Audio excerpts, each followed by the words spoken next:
Nanded Congress committee जिल्हाध्यक्ष दक्षिण भागाचे बी.आर. कदम मुदखेड शहरातील नांदेड रोड स्थित तालुका व शहर काँग्रेस कार्यालयात आज दिनांक 10 सप्टेंबर रोजी स्थानिक पत्रकारांशी चर्चा करताना बी.आर. कदम यांना विचारलेल्या प्रश्नांची उत्तर देताना नांदेड लोकसभेचे खासदार तथा काँग्रेस पक्षाचे नेते वसंत चव्हाण अचानकपणे सोडून गेले असून काँग्रेस पक्षाची जबाबदारी आहे की त्यांना खरी श्रद्धांजली म्हणून त्यांच्या पुत्राला नांदेड जिल्हा लोकसभेसाठी पोटनिवडणुकीत काँग्रेस पक्षाकडून रवींद्र चव्हाण उमेदवारीसाठी एकमताने ठराव संमत केला असून निवडून आणण्यासाठी प्रयत्नांची पराकाष्ठा करणार असल्याची माहिती दृढपणे यावेळी व्यक्त केली।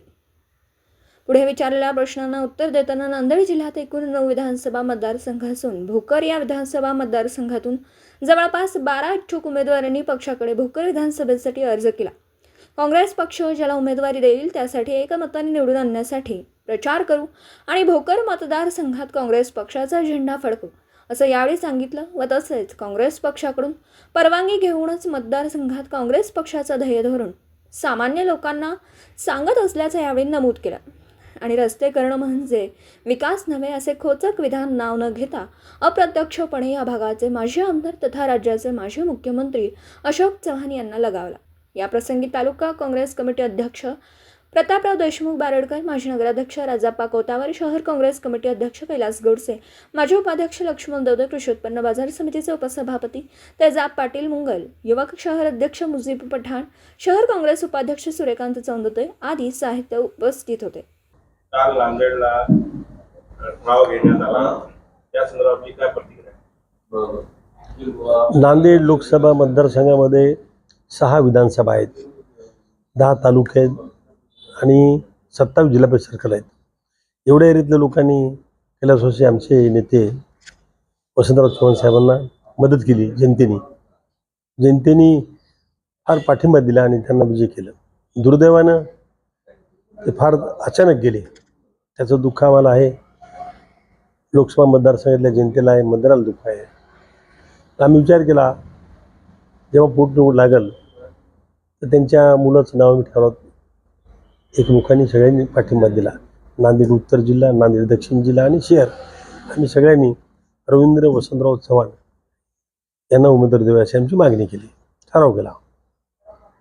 सर्व एकमताने झाले, एकामत, कोणाचा विरोध नव्हता आणि काँग्रेसचं कोणी इच्छुक पण नाही आहे। पण इच्छुक असो की नसो, आमचं कर्तव्य आहे की आमचे नेते अचानक गेले खासदार साहेब, त्यांच्या मुलाबद्दल आमची जबाबदारी आहे। त्यांच्या मुलाला उमेदवारी द्यायची अशी आम्ही हायकमांडला सांगणार आणि आम्ही ते निवडून राहणार मी त्याला, बरं का।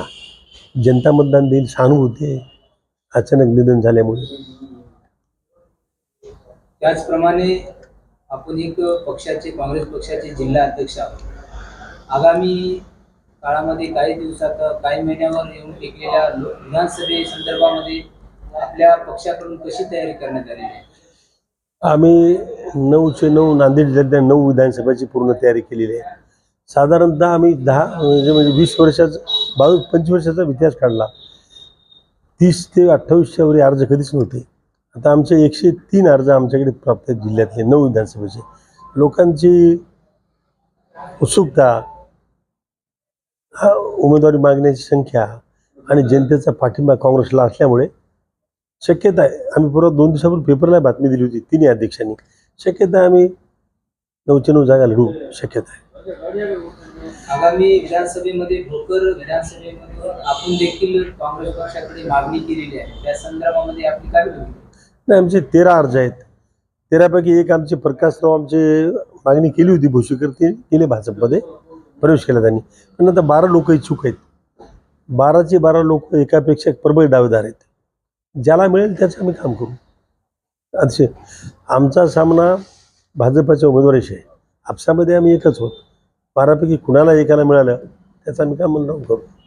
आज तरी 12चे 12 एकापेक्षा सरस आहेत, कोणीच मोठं नाही, कोणी लहान नाही।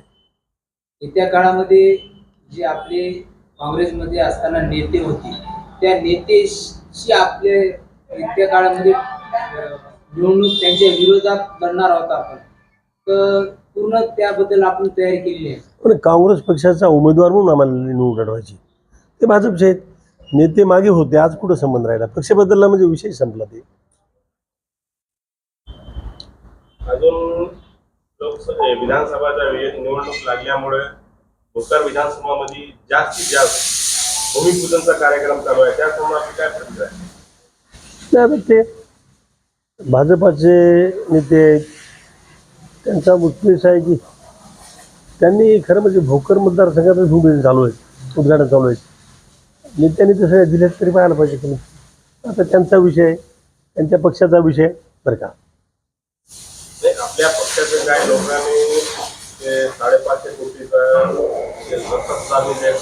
भूमिपूजन झाला त्या समाज त्यांना विरोध करत म्हणून त्यांना नजरकैद केला तर त्या संदर्भात नाही, नजरकैद करणं चुकीचं आहे.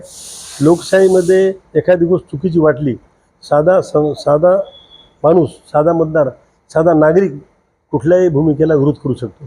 त्याला नजरकैद करायची गरज नाही आहे. लोकशाही आहे बरं का. शांतते मार्गाने विरोध करणं हे काय हे चुकीचं नाही आहे. भारताच्या डॉक्टर बाबासाहेबांची घटना लिहिली, एखाद्या व्यक्तीला भारताच्या एखादी गोष्ट नेत्याची किंवा कोणाची योग्य वाटली नाही, विरोध करायचा अधिकार आहे. दाबून टाकायची गरज नाही. त्यांनी खुलासा करू आमची काही चुकीचं नाही, संपला विषय बरं का. आपल्या पार्टीचे जे कार्यकर्ते होते त्यांना नजरकैद केले, परंतु आपण जिल्हाध्यक्ष आहे तसं काय केलं काय, तुम्ही आंदोलन केलं काय? नाही, आम्ही कलेक्टर पत्र देऊन निषेध केला त्याच दिवशी बरं का. आणि त्यांनी काय त्यांचं उद्घाटन झालं की त्यांना पोलिसांनी सोडून दिलं बरं का. आम्ही निषेध केला नाही. आताच आपण सांगितल्याप्रमाणे काँग्रेस पक्षाकडून भोकर विधानसभेतून 12 ते 13 उमेदवार हे निवडणुकीच्या रिंगणामध्ये उतरणार आहेत. त्यामध्ये अनेक उमेदवार हे आपापल्या पद्धतीने प्रचार प्रसार चालू केलेला आहे. त्याच प्रकारे आपण असा प्रचार प्रसार अजून देखील चालू केलेला नाही. त्याच्याबद्दल आपली काय इलेक्शन साधारणतः नोव्हेंबर एंडला इलेक्शन आहे, वेळ आहे आणखी. मतदारसंघ छोटा आहे, फिरायला सुरू केलं तर 15 दिवसात घरपरत जाणं होते चांगलं. सकाळी लवकर उठून फिरल्यावर काय आता जे फिरतात आमच्या मागणी केलेली आमच्या सोबतचे आहेत, आमच्या पक्षाचे फिरू शकतात ते काय ते फिरतात. त्यांना आमचं समर्थन आहे. आमच्या लोकांना जे आमच्या भोकर मतदारसंघाचे 12-13 अर्ज आहेत, एक गेला आमचा प्रकाश भोसकर, बाकीचे आमचे 12 लोक फिरू शकतात ना. ते फिरायलेत म्हणजे आम्हाला विचारून फिरायलेत, आम्ही फिरा म्हणून सांगितलं. त्याचप्रमाणे आपल्या भोकर विधानसभेमध्ये अनेक वर्षापासून या ठिकाणी काँग्रेसचेच आमदार होते आणि मागील अशोक चव्हाण यांनी राजीनामा दिल्यानंतर त्याच्या पदाचा त्यानंतर आजपर्यंत अजूनही विकास रखडलेला आहे. पक्षातले आमदार असून आपला विकास ज्याप्रमाणे भोकर विधानसभाचा झाला पाहिजे तसा झाला नाही. परत आता या ठिकाणी काँग्रेस पक्षाकडून जर आपला उमेदवार निवडून आल्यानंतर ते समोर काय आपण नाही, याच्यामध्ये नुसते रस्ते झाले म्हणजे रस्ते व्हायला पाहिजे. रस्ते झाले म्हणजे विकास नाही. शेतकऱ्याला लाईट मिळत नाही. तेव्हा तुम्ही बजेट पहा केंद्रात आणि राज्याचं मागचं बजेट काय तरतूद केली. आरोग्याला कमी आहे बजेटची, एज्युकेशनला कमी आहे, कृषीला कमी आहे. जे घटक सर्वसामान्य माणसाच्या सेवा जिथं दवाखान्यात औषध नाही उपलब्ध, बजेट तरतूद केलेलं आहे ना. एज्युकेशनला मदत नाही केली. भोकर विधानसभेमध्ये आपण काँग्रेस पक्षाकडून इच्छुक उमेदवार आहोत. त्याचप्रमाणे आज सोशल मीडियावर नागरिकांच्या माध्यमातून आपलं नाव देखील चर्चेमध्ये आहे. आपण एक भूमिपुत्र आहोत म्हणून ते नाव आपलं सोशल मीडियाच्या माध्यमातून चर्चेत आहे. त्याबद्दल आपली काय प्रतिक्रिया? मी लक्ष्मण देवदे, माजी सैनिक, माजी उपनगर अध्यक्ष मुदखेड,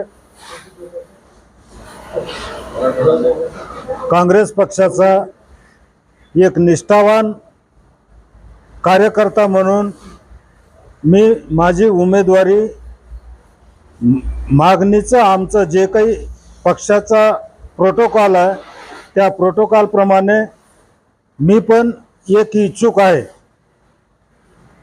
पण माझं मत असं आहे, काँग्रेस पक्षाचा प्रत्येक कार्यकर्ता हा भोकर मतदारसंघातील आमदार स्वतःला आमदार समजून घेणारा आहे. त्या जिद्दीने त्याच तयारीने तो येणाऱ्या विधानसभा असो या पोटनिवडणुकीत लोकसभेचा असो आमचा प्रत्येक कार्यकर्ता खासदार आमदार समजूनच काम करणार. तसेच मागील 2 दिवसापासून एक शहरामध्ये चर्चा चालत आहे की काही काँग्रेसच्या पदाधिकारी देखील भाजपमध्ये जाण्याच्या तयारीमध्ये आहेत दुधीकडचे प्रॉपर. त्याबद्दल आपली काय प्रतिक्रिया चर्चा? मुळात भाजपाला या शहरामध्ये आधारच मिळालेला नाही, त्यामुळं काही लोकांचं मत परिवर्तन करण्यासाठी त्यांनी आपसातच चर्चा चालू केलेली असून असं काहीतरी बोललं तर आपल्याकडे काँग्रेस पक्षाचे निष्ठावंत लोक येतील व आपला पक्ष मजबूत होईल या कल्पनेने ते बेजार आहेत. मुळात या शहरात व तालुक्यात घराघरात काँग्रेस रुजलेली आहे. ही काँग्रेस कधी कोणत्याही आमिषाला बळी पडणारी नसून येणाऱ्या विधानसभेला सुद्धा मुदखेड तालुक्यामध्ये व मुदखेड शहरामध्ये लोकसभेला जी लीड दिली होती त्यापेक्षाही जास्त लीड या विधानसभेला देऊ असं आमच्या प्रत्येक कार्यकर्त्याचं म्हणणं आहे. प्रामुख्याने आपलं देखील खास करून नाव या चर्चेमध्ये आहे नागरिकांमध्ये. नक्कीच चर्चा करणाऱ्यांना आपण त्यांच्या तोंडाला हात लावू शकत नाही, पण वस्तुस्थिती अशी आहे, भारतीय जनता पार्टीला या शहरामध्ये विश्वासू चेहराच मिळालेला नाही. जे कोणी 4 लोक माजी मुख्यमंत्री अशोक चव्हाण साहेब यांच्यासोबत त्या पक्षात गेलेले आहेत, त्यांच्यावर गावातली जनता तीळ मात्र विश्वास करत नाहीत. जे जुने बीजेपीचे लोक आहेत, या लोकांनी अतिक्रमण केल्यामुळं ते लोक आतून आम्हाला पूर्ण समर्थन करत आहेत. त्यामुळं आम्ही चिंता करण्याची गरज नाही, आम्हाला समाधान आहे. आम्ही जिथे होतो तिथंच आहोत. जे निष्ठावंत बीजेपीचे आहेत त्यापैकीच एक मुदखेड शहरात ज्यांनी 15-20 वर्ष नगराध्यक्षपद भोगलं असे राम चौधरी यांनी स्वतः स्टेटमेंट दिलेलं आहे की आम्ही काँग्रेसच्या उमेदवाराचा प्रचार करू आणि त्या काँग्रेसच्या उमेदवारालाच निवडून आणू. यांना यांच्या घरातल्या लोकांना सांभाळता येत नाही. ते लोक आमच्या पक्षावर विचार व्यक्त करण्याची गरजच नाही. दिवसभरातील घडामोडींचा आढावा घेण्यासाठी पाहत रहा N24 मराठी न्यूज चॅनल.